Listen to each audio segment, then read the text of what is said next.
Hey, can you hear me? Just testing, testing.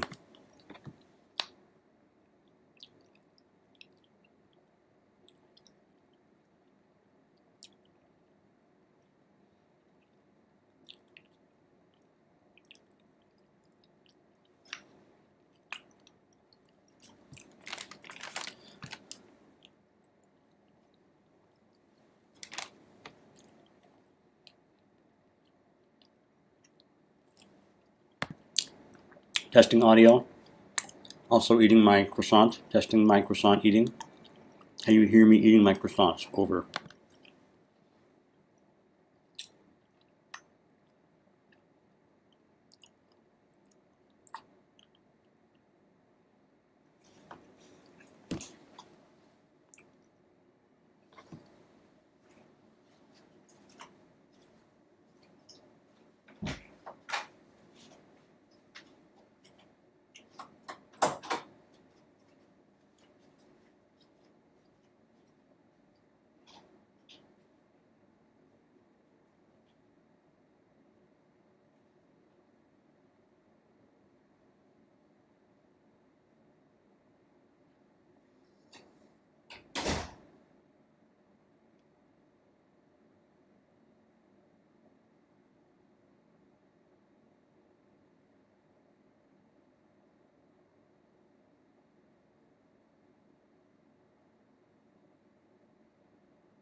Testing. Oh. Testing the mic. Testing the mic for presentation at noon. Is the mic working? Testing. 1, 2, 3.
Okay, I think we might be on time to get started with this virtual presentation for the Apple Hill Center for Chamber Music. My name is Chris Jenkins. I'm an Associate Dean at Oberlin Conservatory and a violist. Ordinarily, I would have been teaching and playing and having an awesome time at Apple Hill this summer. So like everyone else here, I'm so sad that I'm not able to be there and that we can't come together, but I'm so glad that we can come together virtually like this and have an experience together all the same. I'm actually going to be talking a lot about how exactly Apple Hill builds community through music, because I'll be talking about how music actually builds bonds of affection and community between people and why it does that. Because this presentation is mostly about the psychology of how music actually helps build connection. I hear you guys can't see me. Can you see the slides? I hope so.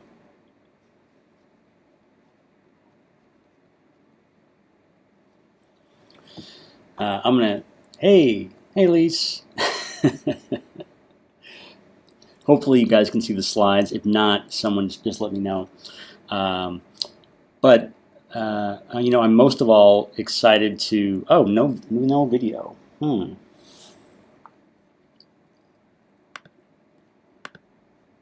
Interesting.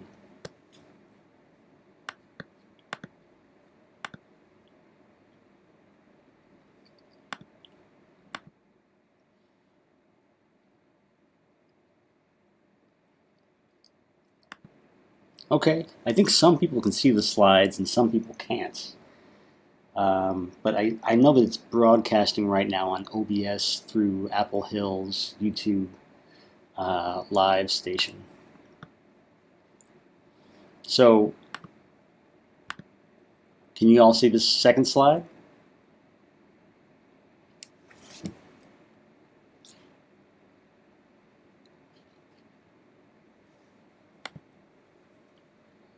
Okay.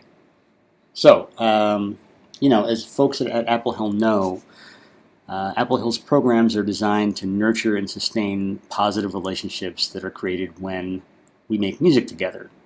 That's really what makes Apple Hill a special place. And relationships are very easily created there. That's part of why I think people love to come to Apple Hill. And those relationships might last only 10 days or they might last an entire lifetime. I hear stories about people who actually meet from Apple Hill and actually go on adventures together and travel together and become companions for a long time after their Apple Hill experience. And actually, their friendship may be much longer than their time at Apple Hill. Apple Hill also specializes in creating relationships that span lines of class, gender, and generations. One of the other awesome things about what happens at Apple Hill. Certainly one of the most compelling aspects of Apple Hill is the opportunity to engage in communal experiences like meals, as we see here, which we're all missing, unfortunately, right now. Looking forward to being able to come back there, hopefully next summer, and actually have some of that food. The opportunity to build communities outside of music making as well as within the making of music. But music is actually theorized to have originally developed to assist early humans in building community and fostering social cohesion. And we'll talk more about exactly how that works.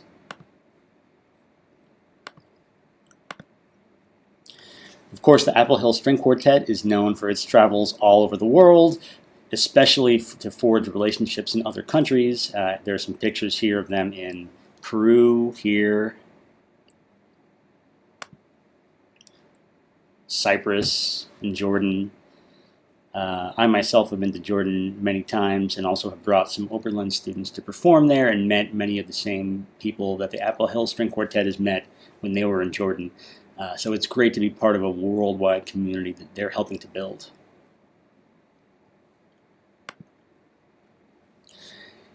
And within the quartet, there's actually one particularly strong relationship.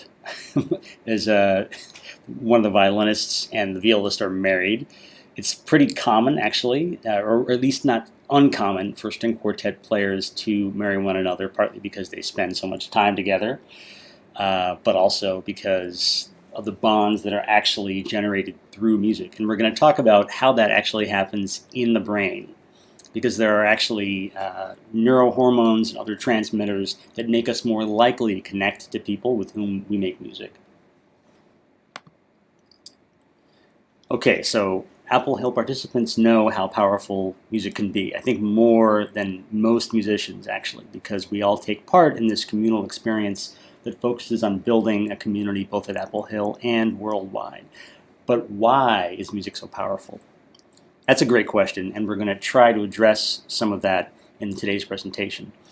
So I'm going to cover today a brief background on the philosophy of music, some of the physical mechanisms through which music creates connection, which are really interesting and awesome, I think, for sure, to know more about.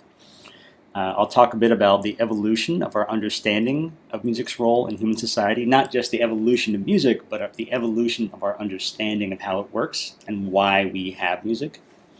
I'll also talk about how we choose our friends based on musical taste. It's actually a very strong predictor of friendship. I'll talk a little bit about political manipulation through music. Overall, I would emphasize that music's effect operates in a feedback loop, right? It brainwashes us to a certain extent, but we also choose to be brainwashed by it. We choose to engage in playing it and listening to it, and we also choose which music is brainwashing us.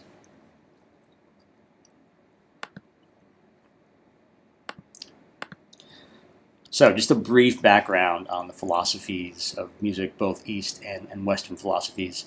Obviously, our attraction to music raises some existential questions, right? Why do we respond so powerfully to it? Why do people devote their lives to studying it and performing it?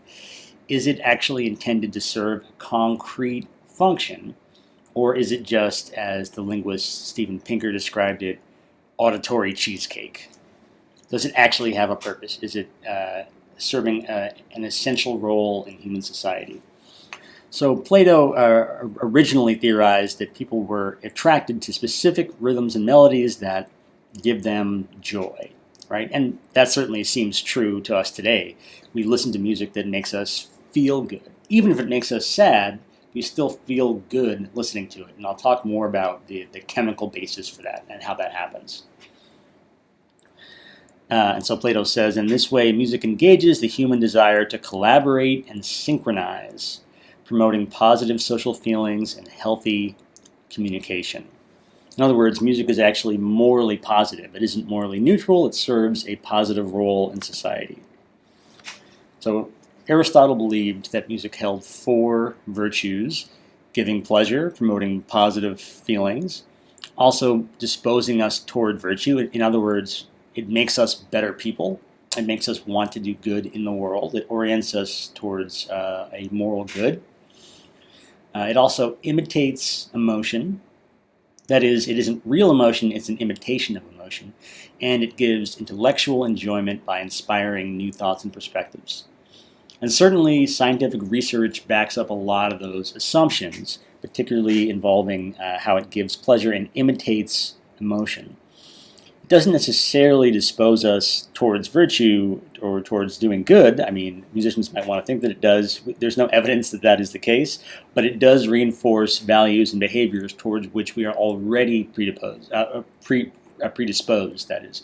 So as I was saying about how it brainwashes us, it does reinforce, indeed, values and ideas that we have, and we choose music that actually reflects and reinforces those values and makes us more predisposed towards those values and behaviors.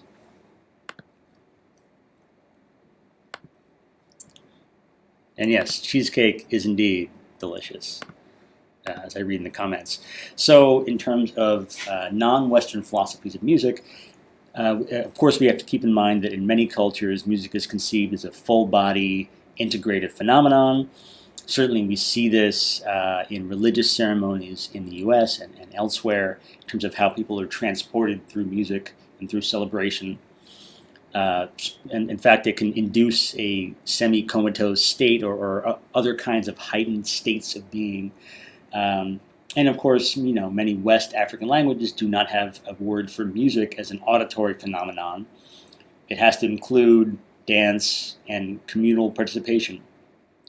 So obviously, in thinking about music simply as something that we listen to, we're a bit limited, and that is a Western limitation. Certainly, we're more limited, in fact, by the fact that most of the scientific research that has had to do with music has examined it purely as an auditory phenomenon and purely on the basis of what happens in the brain when we listen to music.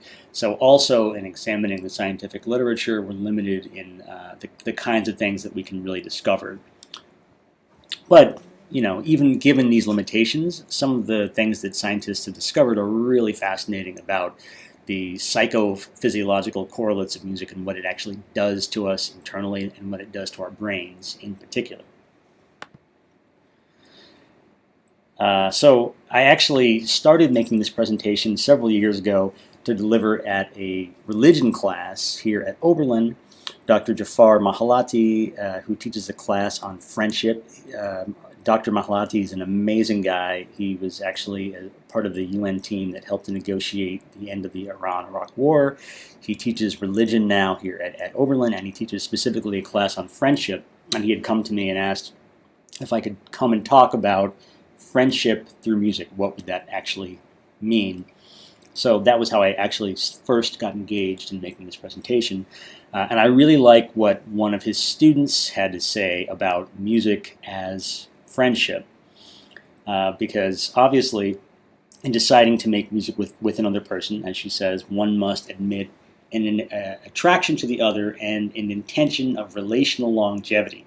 So just in making music with someone, we are declaring, I like you, and I think I believe that I'm going to continue liking you. Right? And that's actually a really deep intention, and it probably speaks to why we're able to make friends when we play music so easily. But again, there are also a lot of ways in which music literally brainwashes us, changes the chemistry of our brain, and makes us more likely to develop positive relationships with people when we play music with them. So how does music actually enhance friendship? In terms of group bonding, I love this term. Humans are unique among primates in their ability to form alliances in the absence of consanguineal ties. In other words, we can make bonds with people to whom we are not related. And music is actually one of the principal ways in which we do that, playing music together. So according to research, synchronizing rhythmically or harmonically with others enhances positive social feelings toward them, even if they are not in the room. It's referred to, another great phrase, self-other merging as a consequence of interpersonal synchrony. I love that, which does feel like what happens when you're playing in a string quartet, right? And basically, this was actually tested by having people play with each other when they could not see each other, when there was a wall between them, but they could still hear the other person. And then surveying them, how do you feel about this person whom you have not seen or spoken with, but have played with? It actually enhances positive social feelings, right? So generally, when we're coordinating with someone else musically, we have positive feelings toward them. And generally, we do see this in the fact that music performance enhances pro-social behavior and attitudes. Even listening to music in groups enhances social cohesion. If you actually have people get together and choose music to listen to together and survey them afterwards, how do you feel about the people with whom you are listening? We tend to have positive feelings about those people, right? So the hypothesis has been that music and dance serve as or historically have served for humans as a coalition signaling system, a way of enhancing cooperation between groups of humans who are not related.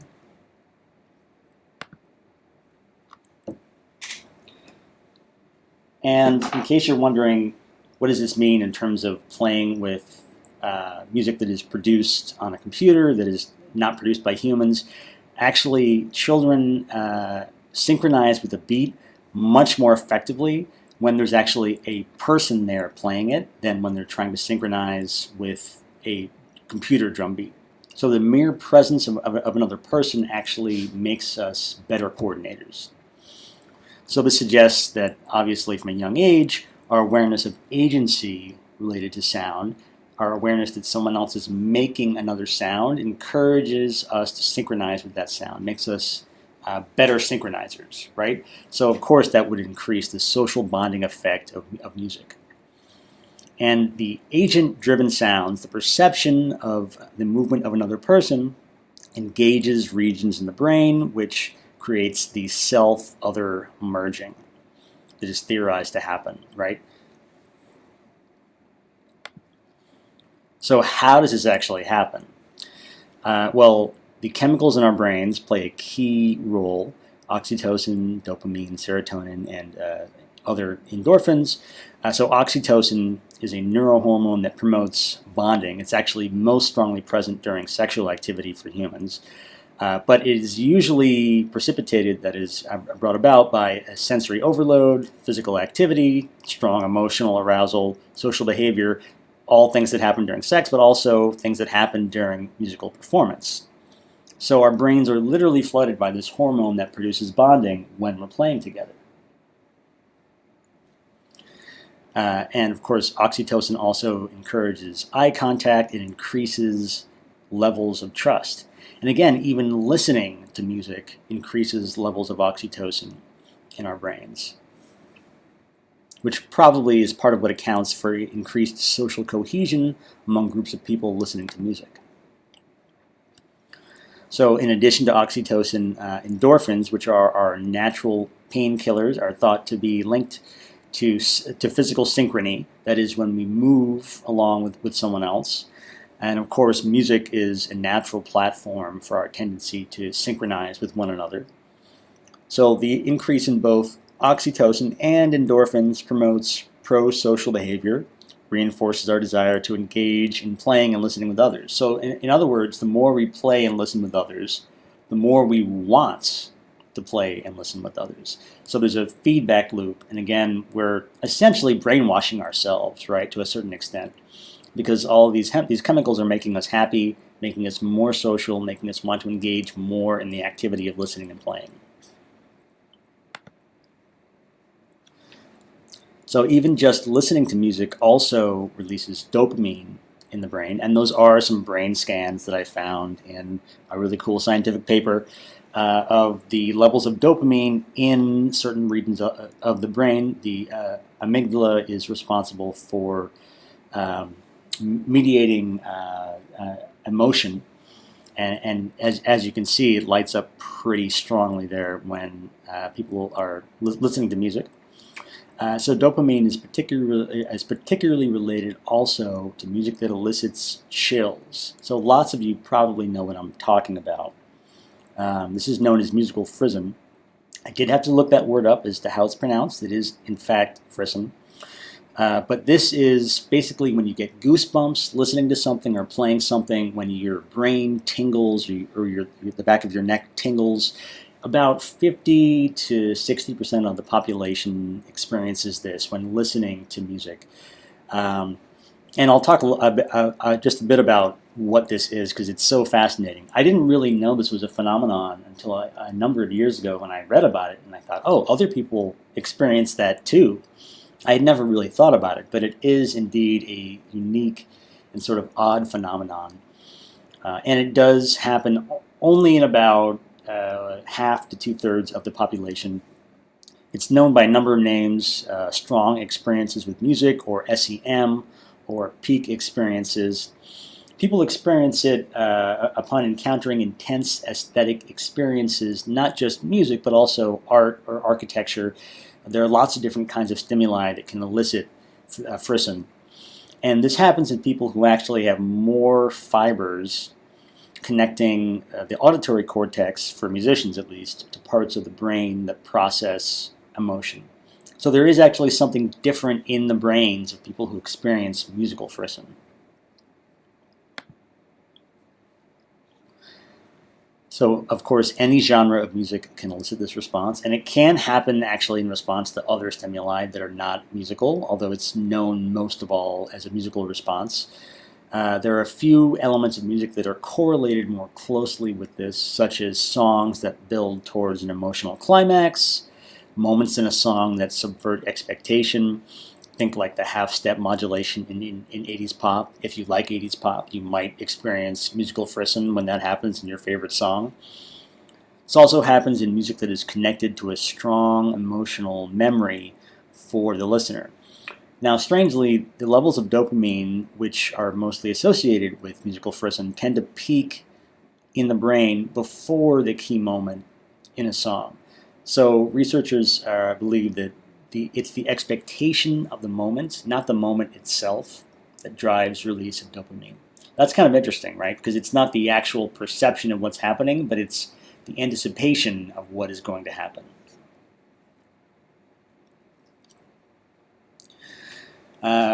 Returning to just the general topic of music and friendship, of course, musical group interaction, known to researchers as MGI, is also linked to the enhancement of empathy.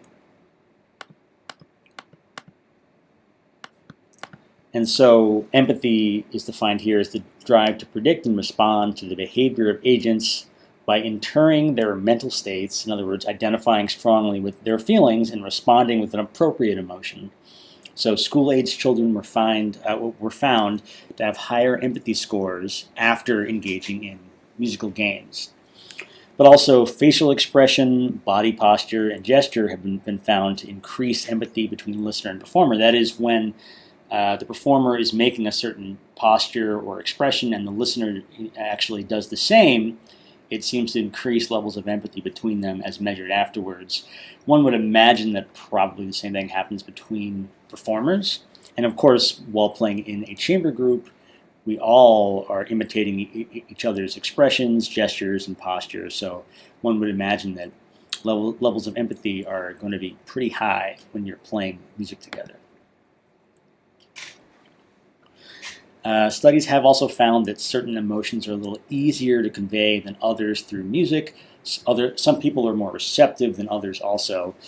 Basic emotions such as happy, sad, angry are easier to convey than very specific emotions. Certainly any chamber coach as well is quite familiar with this. When you ask students, especially younger people, to describe how a piece feels, they're often going to come up with basic emotions like sad, happy, angry, rather than something specific like solemn. Researchers have found that female identifying people are generally better at identifying emotions intended by performers than those who are male identifying, which is interesting.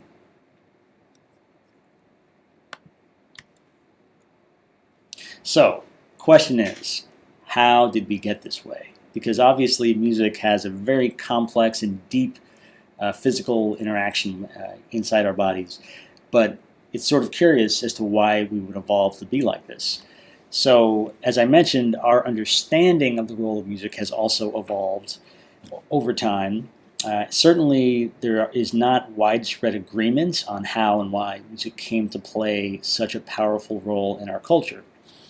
There are theories that believe it's merely incidental to language, as William James believed back in 1890. That is, it's a byproduct of language circuitry in the brain. Is it just auditory cheesecake, as Steven Pinker describes it, a pleasurable epiphenomenon? That is pretty similar to William James's notion. It basically happens because our neurological structures are composed in a certain way so that we can speak, so that we can use language, but it's not really supposed to do much more than that. Oh, I see also there's a question whether or not musical frisson correlates with being a musician or not. And I don't know the answer to that specifically. Certainly, one would imagine that since it is correlated with having more fibers connecting the auditory cortex to the parts of the brain that regulate emotion, probably people with more fibers might be indeed more inclined to become musicians. But whether or not that actually bears out, I don't know. So in terms of music's role, or rather the evolution of our view of music's role, there has been a view that it's proto-lingual training. That is, music possibly came before the evolution of a spoken human language because it's a relatively simple way to coordinate and signal. So it's again a coalition signaling system, a way to coordinate actions of teams before we had a really sophisticated and robust spoken language. Also, of course, the role that it plays in courtship and sexual selection and infant caregiving is important.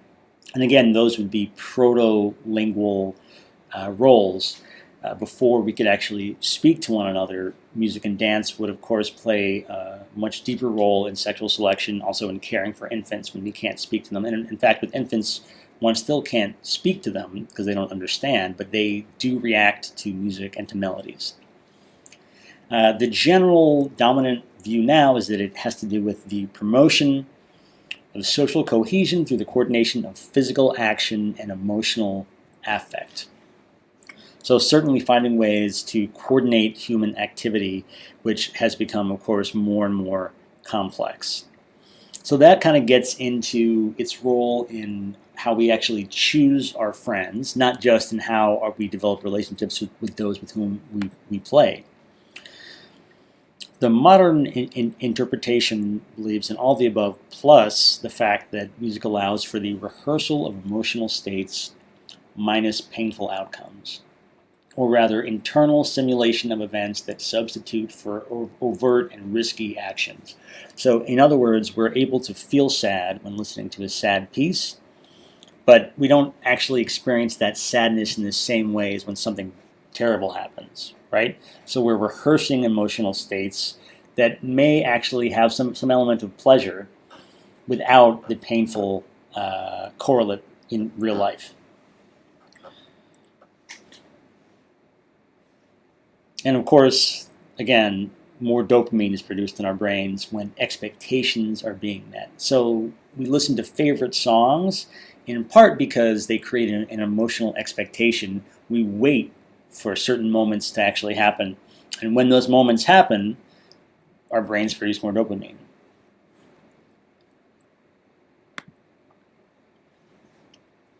So, of course, it's not a secret that people do tend to choose friends based, at least in part, on musical taste, but we actually use it as much more of a determinant than I think most people actually think. It is the most common topic of discussion among strangers as they get to know one another. And this is because it communicates two types of information. First, some personal qualities, right? Because certain aspects of music promote and reinforce aspects of personality. Also, social group membership in terms of class, subgroup within racial ethnic group, other social group. Certainly, research suggests there are links between level of education and preference for highbrow, quote unquote, versus lowbrow music. Certainly, research finds that those living in urban environments tend to prefer jazz, hip-hop. Those in rural environments tend to prefer classic rock and country, but it's a little curious as to what those preferences actually mean. Are they just self-reinforcing? How honest are people being? Right? Certainly someone who has received a college education has probably learned along the way that they may be supposed to like classical music, but do they actually listen to it? Do they actually go to concerts? Is it something they truly like? Are they embarrassed to say that they actually like country music, right? There's some question as to how honest people are and what respondents really mean. So one would ask, can we fake our own musical taste? And again, research demonstrates we really can't. We can at least give false responses, but our brains actually respond differently to music that we self-report as liking. So the area, a study found that the connectivity between auditory processing and the brain area responsible for emotional cognition and memory are activated most strongly when we listen to songs and genres that we report as actually being our favorites. So even if we choose to lie about what we really like, our brains know, right? Our brains actually respond differently to music that we've categorized as our favorite. So in part, this is because musical styles are biologically resonant and social badges as well. They communicate our values to others. So people do tend to choose music that reinforces aspects of their personality. And this forms, again, a circular feedback loop, right? We choose music that reinforces certain aspects of our personality, and then indeed it actually reinforces those values for us and makes us more likely to engage in behaviors associated with those values. And certainly research has found that folks who are higher in sensation-seeking traits prefer more intense and stimulating music like heavy metal and punk. People who are extroverted tend to prefer energetic party music. Folks who have what's called high resting arousal, they are always generally stimulated, more easily stimulated than most people. And those who are somewhat antisocial tend to prefer music that is both arousing and rebellious, like heavy metal, rock, and rap. And those who tend to reject conservative values and endorse openness to change often listen to rock and punk, while those with self-transcendent values, that is, values beyond themselves in terms of doing something for the greater world, tend to listen to jazz and classical. So the musical bonding model, which has to do with how we actually bond with people just through talking about music preferences and listening to music with them, holds that shared music preferences generate social attraction through the assumption of shared values. Very much just the same as how we meet folks at Apple Hill. We know they like classical music. We make certain assumptions about them in terms of the values that we must share and become closer to them just based on that experience, even if we don't play with them. And it's true that the preferences do tend to correlate with both self-expressed values and assumed values of others. So just one last note here before we get into more questions. The music marker theory, which is really quite interesting, holds that we use musical taste as a signal for values and beliefs, particularly in relation to antisocial behavior. So this theory holds that early and strong tastes for music that explores antisocial themes, probably not classical music, actually facilitates the social contagion of antisocial behavior among peers. And this theory actually holds particularly that adolescents who have music tastes in particularly rebellious and highly stimulating music have some association with criminal adolescent behavior. And some studies have actually found this is true for younger children, not so much for older children. As kids get older, it's that effect seems to taper off. But it is true for younger people. So one might ask, are antisocial songs precursors of antisocial behavior, or is it the other way around? So this study of Dutch adolescents did find that music preferences were actually predictive of antisocial behavior, but behavior was not predictive of music preference, meaning that it does seem that antisocial behavior can lead to, that is, antisocial behavior does not necessarily lead to a certain preference in music. Music preference may be associated with antisocial behavior, but not necessarily. Okay. And that is the end of this part of the presentation. So I would love to address some of the questions that folks have. Somebody asked, what part of our personalities are reinforced by Brahms?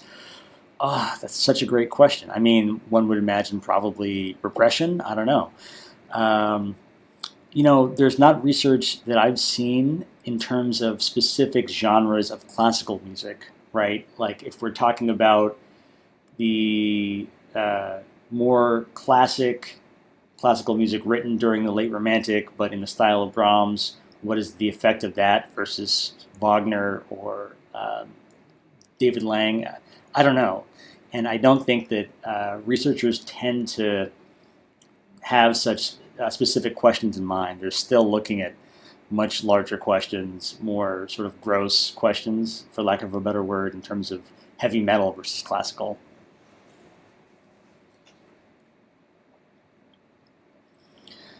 Someone asked,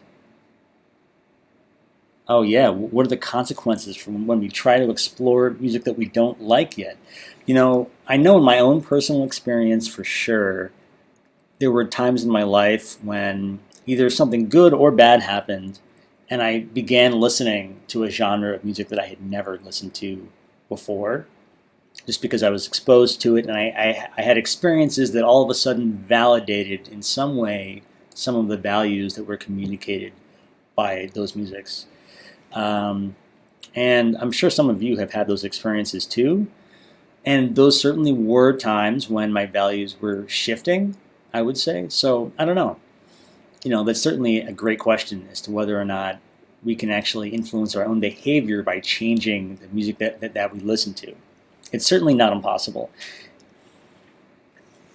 In terms of books and articles recommended for further reading, yeah, if you want to write to me, you can write to cjenkins@oberlin.edu, and I'm happy to send you the list of sources that I drew upon for this presentation. In terms of Western classical music's focus on the auditory versus the West African traditions, yeah. So that has to do mostly with the incorporation of music into a whole body phenomenon in other cultures, in non-Western cultures, versus a purely auditory phenomenon in Western culture. And I haven't found much research on that, on how that might actually differ in terms of what happens in the brain if you're dancing and singing and engaging in social activity outside of music altogether. But hopefully that is a direction in which research will move in the future. And someone mentioned that it's a theory that we don't really like songs until we hear them 3 times or more. Yeah, I know I've had that experience as a performer for sure. There's a lot of music that I didn't think I liked until I played it, and even when I played it once, I did not like it. But I had to play it several times, and then all of a sudden, it clicked for me. And now I listen to those songs and those pieces all the time. But why that is, I don't know. It may have to do, again, with the way in which our brain releases dopamine when it encounters its expectations being satisfied. So it may be that you actually have to construct a mental map of a piece in your head from repeated exposure so that you can literally have that enjoyment later. Why does it seem that age difference may be harder to overcome than other differences? Well, in terms of playing music, again, that's one of the things that I always find so awesome about Apple Hill is that people of different age groups get together and really do form powerful relationships through music. And, part of the presentation is focused on why performing music actually prepares our brains so that we're more likely to have positive experiences and bond together.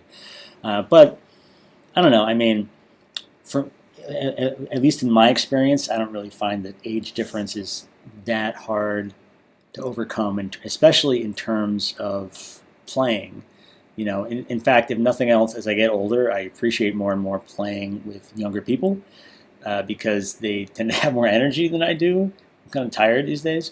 So, I find it really inspiring. And playing with older people, too, who want to spend their time still engaging in making music, even if it's not part of their career, I really appreciate and think those folks are super awesome. So I love playing with them, too.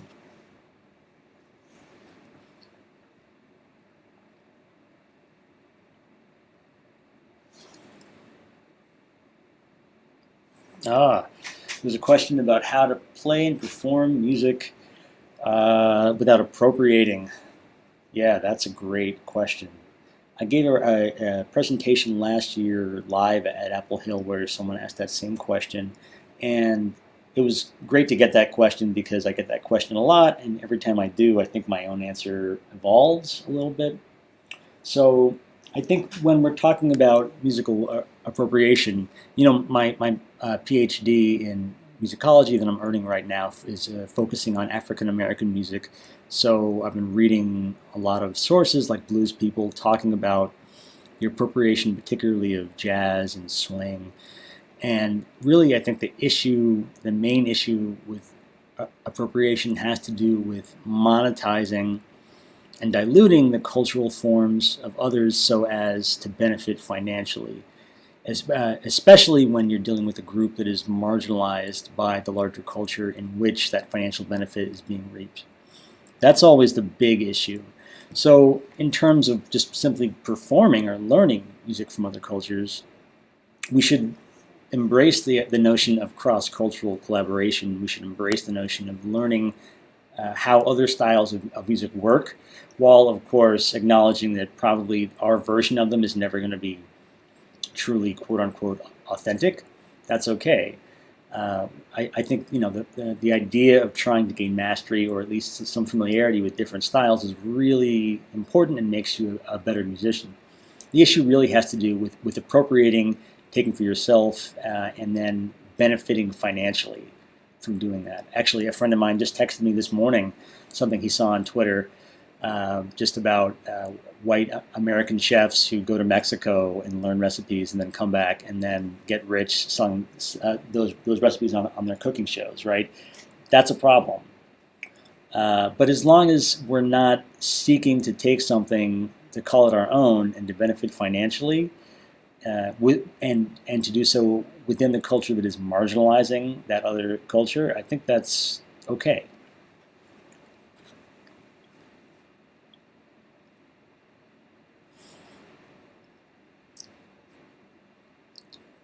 Okay, if we don't have any other questions, then I might conclude this presentation. I hope this was interesting for everybody. I certainly had a great time doing the research for this and updating my presentation, and especially in tailoring it for Apple Hill, because I really appreciate the amazing community that is built at Apple Hill. I know that folks on this chat also do. And thanks to everyone for showing up and watching this live stream.